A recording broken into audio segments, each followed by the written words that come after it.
नमस्कार। युवाओं की प्रतीक्षा करती राजनीति, क्योंकि युवाओं के अंदर जोश है, जुनून है, जज्बा है, एक्टिव हैं, कुछ नया करने का दम रखते हैं।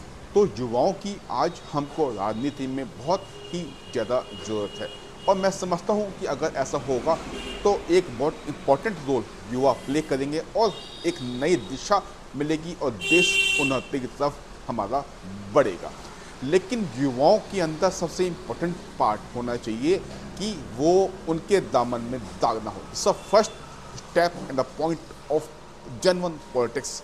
अगर वाकई हम राज्य से और राष्ट्र से प्यार करते हैं और कुछ नया करने का जुनून की अगर हम बात कर रहे हैं, वो भी लॉन्ग टाइम के लिए, और मार्गदर्शक की बात कर रहे हैं, तो पहला जो स्टेप है, जो करेक्टर उनके दामन में दाग ना हो। हमें ऐसे युवा चाहिए जो हर किसी के साथ मिलने की बात, बैठने की बात, सारी बातों को समझने की और समझाने की काबिलियत रखते हों।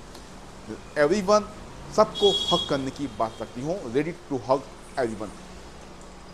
शिक्षा की बात करते हो, वो स्पोर्ट्स की बात करते हो, जो व्यापारियों की राइट्स की बात करते हो, जो किसानों की बात करते हो, जो एक ऐसी बातें करते हो जो शायद हमने सोची ना हो लेकिन गुड हो, सुनने में भी अच्छा लगे। हमें ऐसे युवाओं की, ऐसे न्यू थॉट्स और न्यू युवाओं की राजनीति में बहुत ज़रूरत है। इट डजेंट मैटर कि वो युवा जीते हों या हारे हों, ज़िंदगी में बहुत समय है, मौका मिलता है, जीत हार is a part of life, कोई बात नहीं। लेकिन अगर हम सही बात करेंगे, पहला कदम ही से रखेंगे, तो आज तो कल जीत हमारी पक्की है। चुनाव पार्षद का हो, चाहे विधायक का हो, चाहे मेंबर ऑफ पार्लियामेंट का हो, हमारे जो किरदार है उसमें कमी ना हो और हम चुनाव आयोग के जो रूल्स होते हैं हम उनको अगर फॉलो करते हैं, जो देश का संविधान है हम उसको नमस्कार करते हैं,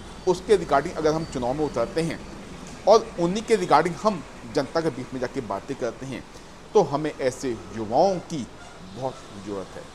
मेल और फीमेल डजंट मैटर, फीमेल्स को भी मैं चाहता हूँ कि वो भी राजनीति में आगे आएँ, क्योंकि वो मेरे को, this is my personal thinking, कि आई थिंक कि वो हमसे भी ज़्यादा इम्पोर्टेंट एक अच्छा रोल निभा सकती हैं। तो युवाओं की आज हमारे देश को, दुनिया को बहुत ज़रूरत है। अच्छे युवाओं को राजनीति में आना चाहिए और हम जब राजनीति में आए, एक बात का ध्यान रखें कि हम कभी ऐसा कोई भी काम न करें कि जिससे आने वाली जनरेशन को जो है एक गलत मैसेज आए। हम कानून की रेस्पेक्ट करें, ना कि हम राजनीतिक पार्टी की आड़ में, भीड़ की आड़ में, मजहब की आड़ में हम कानून की धज्जियाँ उड़ाएं। हम पर्यावरण की बात भी करें, हम एनिमल्स की बात भी करें हैं, हम पूरी दुनिया की प्यार मोहब्बत की बात भी करें। आज दुनिया में, आज हमारे देश में हम देख रहे हैं कि कुछ स्टेट्स में फ्लड आया हुआ है, आपदा आई हुई है। तो हमें ऐसी सिचुएशन में जो हमारे राजनेता हैं, जो प्रेजेंट में चुने गए हैं, उन स्टेटों में उनको आगे आना चाहिए और ह्यूमैनिटी के लिए काम करना चाहिए। इट डजेंट मैटर कि वो किस पार्टी से बिलोंग करते हैं, डजेंट मैटर अगर वो चुनाव में वो उतरे हैं, हारे जीते वो बात की बात है। उनको आज सबके साथ पंजाब, हरियाणा जैसे स्टेट जहाँ पे पानी अब भरा हुआ है और हम जो मीडिया के माध्यम से देख रहे हैं वहाँ पे कितनी परेशानियों का सामना करना पड़ रहा है, आगे तकलीफें बढ़ेंगी। तो हमें आगे आना चाहिए, ऊंच नीच की बात छोड़ के, पार्टी की बात छोड़ के, एक, क्योंकि हम एक ही राष्ट्र में रहते हैं और हमने अपने राष्ट्र को बेहतर बनाना है। मुबारक सोच आगे लेके आओ, तभी हम आगे बढ़ पाएंगे, हमारा राज्य और राष्ट्र आगे बढ़ पाएगा।